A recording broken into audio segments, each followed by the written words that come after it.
कसं आहे? चांगलं नाही. चांगलं नाही आहे ना? वाईट स्पर्श आहे ना?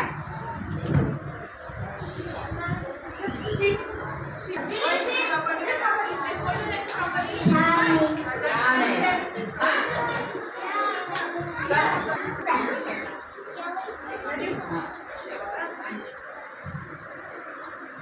कसा आहे स्पर्श? कसा आहे? छान नाहीये म्हणजे कसा? वाईट आहे ना? बरोबर आहे. चल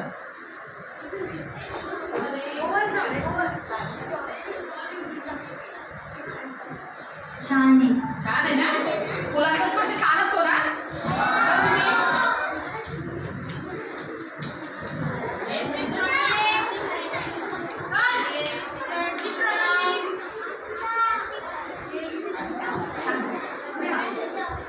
छान नाहीये. छान नाहीये म्हणजे कोणता आहे? वाईट. काय पाहिलं?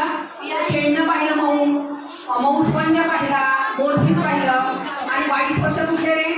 काटा, परत हे दगड, पॉलिश पेपर, हे काय? वाईट स्पर्श. जे चांगला स्पर्श आणि वाईट स्पर्श. दुसरा चांगला पण नकोसा असणारा स्पर्श. तुमच्या वाढदिवसाला समजा पहिल्या वाढदिवसाला छानसे कपडे आले, तुम्हाला ते खूप आवडले, तुम्ही ते आता घातले, तुम्हाला कसे होतील रे? ते होतील का तुम्हाला? आता ते घट्ट होतील. तुम्हाला आवडणारे कपडे घट्ट झाले म्हणजे चांगला स्पर्श पण तो आपल्याला नकोसा आहे. बरोबर आहे? हा. दुसरं असं की पाण्याचा स्पर्श केव्हाही चांगला असतो, परंतु उन्हाळ्यामध्ये तुम्हाला जर का गरम पाण्याला हात लावायला लावला तर तो चांगला स्पर्श आहे का त्यावेळेला? नाही. थंडीमध्ये तुम्हाला तुमच्या हातावर बर्फ टाकला तर तो स्पर्श वाईट. बरोबर आहे? म्हणजे चांगला असून नकोसा स्पर्श. आता बघा, तुमच्या घरामध्ये छोटं बाळ बघितलंय तुम्ही? मग छोट्या बाळाला अंगभर कपडे घालतात का रे? अंगभर कपडे घालतात नाही. कारण काय? का नाही घालत त्याला? बाळ आहे म्हणून. पण का? तो नेहमी शिसू करतो, त्याची नेहमी शिसू साफ करायला लागते, प्रत्येक वेळी त्याचे कपडे बदलायला लागतात, खूप कमीत कमी कपडे घालतात.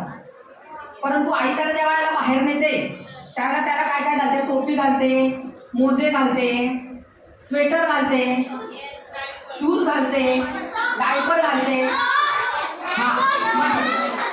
हो. मग असंच तुम्ही पण घालतात ना? तुम्ही पण उन्हाळ्यामध्ये टोपी घालतात, हिवाळ्यामध्ये स्वेटर घालतात, मोजे घालतात. मग असं का सगळ्यांनी शांत बसायचं आहे? मग असे आपण का घालतो? तर आपल्याला उन्हापासून, पावसापासून आणि थंडीपासून आपलं संरक्षण व्हावं म्हणून. बरोबर आहे? आता मला सांगा, तुम्ही एकाच प्रकारचे कपडे घालतात का? नाही. हे बघा, आपण दोन प्रकारचे, जसे दोन वाईट चांगले आपण दोन प्रकारचे कपडे घालतो. एक आतमधले कपडे आणि एक बाहेरचे कपडे. बरोबर आहे? एक आतमधले कपडे घालतो आणि बाहेरचे कपडे घालतो. आता मला सांगा, इकडे का तुझं नाव काय आहे? तिकडे बघा, काय नाव आहे बेटा? श्रुती. आता ह्या श्रुतीला आहे ना, तिच्या मम्मीने दिवसभर मोजे घालून ठेवले आणि तिला काम करायला सांगितलं की तू तुम्ही करतात ना छोटी छोटी कामं घरामध्ये, हा, पाणी भर, जेवायला ताटं लाव, तर तिला करता येईल का ग तुला? नाही. हा, बस कर. मग असं दिवसभर कोणी कपडे घालतं का? नाही. दिवसभर जर का हात मोजे घातले तर आपल्याला काम सुचणार नाही. परंतु बघा, मी तुम्हाला काय सांगते, आपले जे आतले कपडे आहे ते आपण नेहमी घालून ठेवतो. का घालून ठेवतो? तर आपल्या गळ्यापासून तर मांडीपर्यंतचा भाग हा नेहमी झाकलेला पाहिजे असतो, कारण तिथे खूप नाजूक आणि खास असे अवयव असतात. बरोबर आहे? आणि त्यांना आपण नेहमी झाकून ठेवतो आणि त्याच्यावर तो बाकीचे कपडे घालतो. बरोबर आहे? तुम्हाला माहिती असतील, मुलांचा कमरेपासून मांड्यांपर्यंतचा भाग आणि मुलींचा खांद्यांपासून मांड्यांपर्यंतचा भाग पूर्णपणे झाकलेला असतो, कारण ते खास आणि नाजूक अवयव असतात आणि अशा अवयवांची खास आपल्याला काळजी घ्यायला लागते आणि म्हणून ते आपण झाकून ठेवलेले असतात. काय सांगितलं की आपण कपडे घालतो. कपडे का घालतो? तर आपल्याला थंडी वाजू नये म्हणूनही असतात आणि आपल्या शरीरात काही नाजूक अवयव असतात, डेलिकेट पार्ट्स असतात, त्यांची काळजी घेण्यासाठी आपण कपडे घालतो. अंडरवेअर घालतो, पेटीकोट घालता की नाही तुम्ही सगळेजण?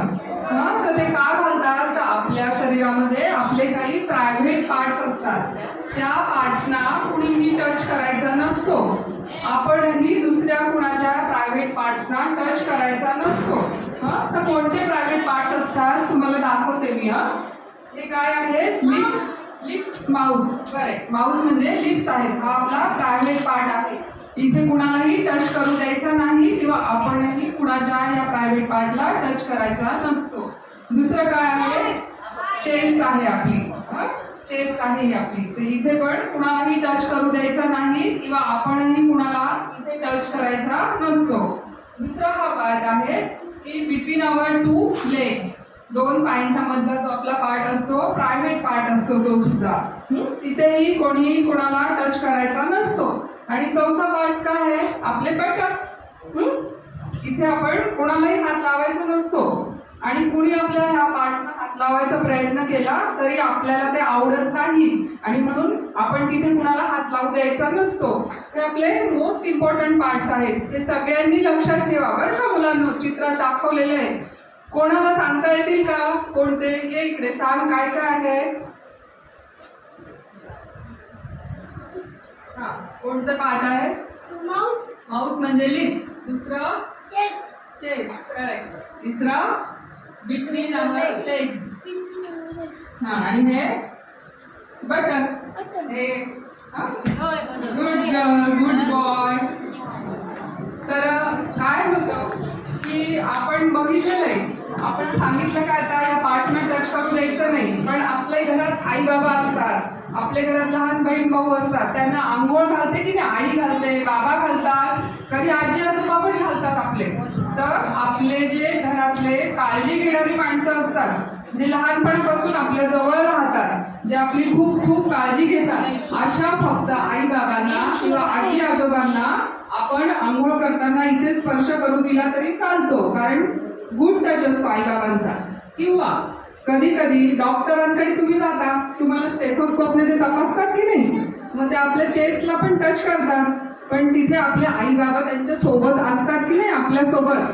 तर मम्मी पप्पा सोबत असताना डॉक्टरांना आपण इथे टच केला, त्यांनी टच केला तरी चालतो. आणि कोणाच्याही समोर आपण आपले कपडे काढायचे नसतात, फक्त आई बाबांच्या समोरच, कारण ते आपले खूप काळजी घेणारे असतात. डॉक्टर अंकल असतील, डॉक्टर मॅडम असतील, त्यांनी सांगितलं तरच असं करायचं असतं. हे लक्षात ठेवा सगळ्यांनी. अजून काय होतं, कधी कधी आपल्या अवतीभोवती अशी काही माणसं असतात, अननोन पर्सन्स असतात. कधी कधी काय सांगतात ते तुम्हाला? हे बघ, मी तुला चॉकलेट देणार आहे. कधी कधी म्हणतात मी तुला काहीतरी गिफ्ट देणार आहे. पण आपली एक गंमत आहे बरं का. आणि मग ते तुम्हाला कधी कधी असं आपले प्रायव्हेट पार्ट दाखवायला सांगतात, कधी कपडे काढून दाखवायला सांगतात, कधी कधी तुम्हाला वाईट फिल्म पण दाखवतात की जे तुम्हाला आवडत नाही. तुम्हाला आता गुड टच आणि बॅड टच सांगितलं ना मॅडमनी, भाग्यश्री मॅडमनी, तर तसं तुम्हाला कधी कधी तुमच्या ह्या प्रायव्हेट पार्ट्सला चिमटे घेतात, ते सारखी पप्पी घेतात, सारखं जवळ मांडीवर बस म्हणतात माझ्या, पण तुम्हाला ते आवडत नाही. तुम्हाला कळतं की हा बॅड टच आहे. मग अशा वेळेला तुम्ही घाबरून जायचं नाही बरं का मुलांना. कुणी जर असं तुम्हाला न आवडणाऱ्या ठिकाणी स्पर्श करायचा प्रयत्न केला तर तुम्ही काय म्हणायचं मोठ्याने त्यांना? नो. काय म्हणायचं? का म्हणायचं असतं? कारण तो बॅड टच असतो. तुम्हाला कळलेलं असतं की आपल्याला हे आई बाबा नाहीयेत, आपल्याला आवडीची माणसं नाहीयेत, आजी आजोबा नाहीयेत किंवा डॉक्टर अंकल नाहीयेत, आणि आपल्याला हे आवडत नाहीये. सारखे काय काका मांडीवर बस म्हणतात ते आपल्याला तर आवडत नाही. मग त्यांना म्हणायचं जोरात ओरडून, काय म्हणणार तुम्ही? करेक्ट. आणि नो म्हणल्यानंतर अजून काय करायचं की तुम्ही त्यांच्यापासून सटकून लांब पडून जायचं. तिथे जवळ त्यांच्या थांबायचंच नाही. किंवा ते म्हटले ना, ये आपण या खोलीत बसू, मी तुला एक फिल्म दाखवतो छान, एकटं कुठेही अनोळख्या व्यक्तीसोबत, आपण ज्यांना ओळखत नाही अशा व्यक्तीसोबत एकटं कुठेही जायचं नाही. त्यांनी कितीही तुम्हाला काही खाऊ देऊ दे, चॉकलेट देऊ दे, गिफ्ट देऊ दे, आपण तिथे जायचं नाही. तर आपण कुणी असा प्रयत्न केला तर गर्दीच्या ठिकाणी लांब पळून जायचं. जिथे आपले आई बाबा असतील, तुम्ही शाळेत असताना टीचर असतील, मैत्रिणी असतील, अशा ठिकाणी लांब पळून जायचं आणि त्यांना सांगायचं बरं का तुम्ही की कुणीतरी तुम्हाला त्रास द्यायचा प्रयत्न करतंय, कुणी आपण खेळणार आहोत. तुम्हाला आता गुड टच बॅड टच कळलं. आता ह्या दोन माझ्या मैत्रिणी आहेत ना, त्या काही टच दाखवतील तुम्हाला. तो तुम्हाला जर बॅड वाटला तर अशी खूण करायची. कशी कराल? आणि गुड टच असेल तर ओके. आणि अशी खूण करताना फक्त ओरडायचं काय? फक्त तेव्हाच. कळलं? चला सुरू करूया गेम आपण. पहिला शेक hand. What instructions are given? Only for bad touch you will speak. For good touch you will not speak. Only show thumb. Please properly do. ती मला कपडे ओढते.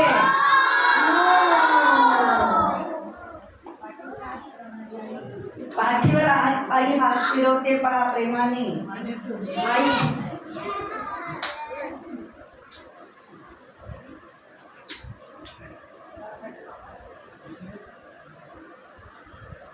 बघा रस्त्याने जात आहे कोणतरी, काय करताय बघा बघा बघा बघा. जोरात फटका दिला. No!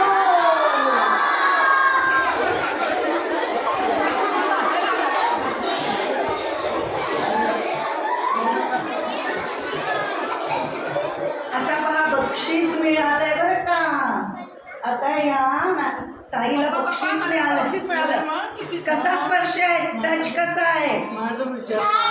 वा वा वा.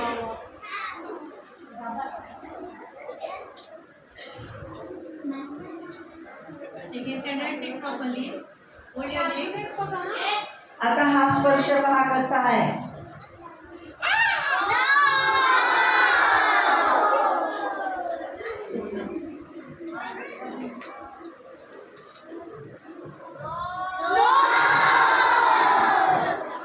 कोणता आणि बॅड टच कोणता?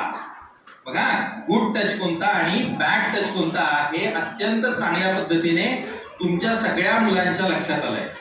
तर बॅड टच नावाची जी काही गोष्ट आहे ती आपल्याला अजिबात होऊ द्यायची नाही.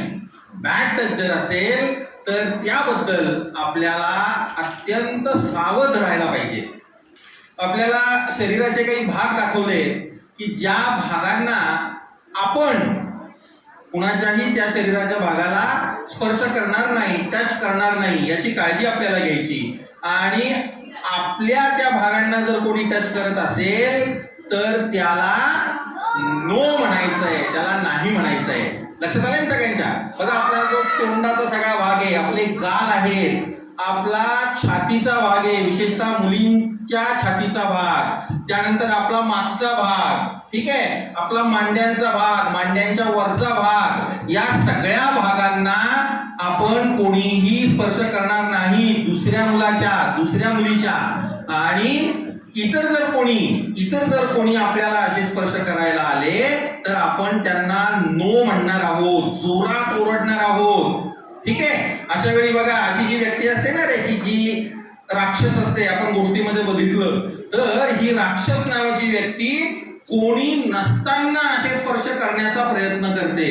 तुमच्याजवळ जास्ती कोणी नसतं, तुम्ही एकटे असता, त्या जागेला जास्ती माणसं उपलब्ध नसतात, म्हणून तुम्ही जोरात नो नो नो अशा रीतीने ओरडणार आहात. आणि हे ओरडल्यानंतर बाकीच्या माणसांना कळणार आहे की अरे या बाळाला, या मुलाला, या मुलीला काहीतरी गरज आहे. आणि चांगली लोक, ज्यांची वृत्ती, ज्यांचं मन चांगलं आहे, ज्यांचं मन त्या देवासारखं आहे, ती लोक तुम्हाला मदतीला येत असतात. फक्त आपल्याला लक्षात एवढंच घ्यायचं आहे की याच्यामध्ये बॅड टच कोणता हे आपण अत्यंत चांगल्या पद्धतीने ओळखलं पाहिजे. तुम्हाला मॅडमनी सांगितलंच आहे, डॉक्टरांनी सांगितलंय की काही वेळेला आपली आई, आजी, आजोबा, डॉक्टर अंकल हे काही वेळेला आपल्या शरीराच्या काही भागांना स्पर्श करतात. पण ते डॉक्टर आहेत, ती आजी आहे, आजोबा आहेत, ते आपल्याला आंघोळ घालण्याकरता अशा रीतीने स्पर्श करू शकतात. डॉक्टर काका आपल्याला तपासण्याकरता असा स्पर्श करू शकतात. तर हे स्पर्श चांगले आहेत.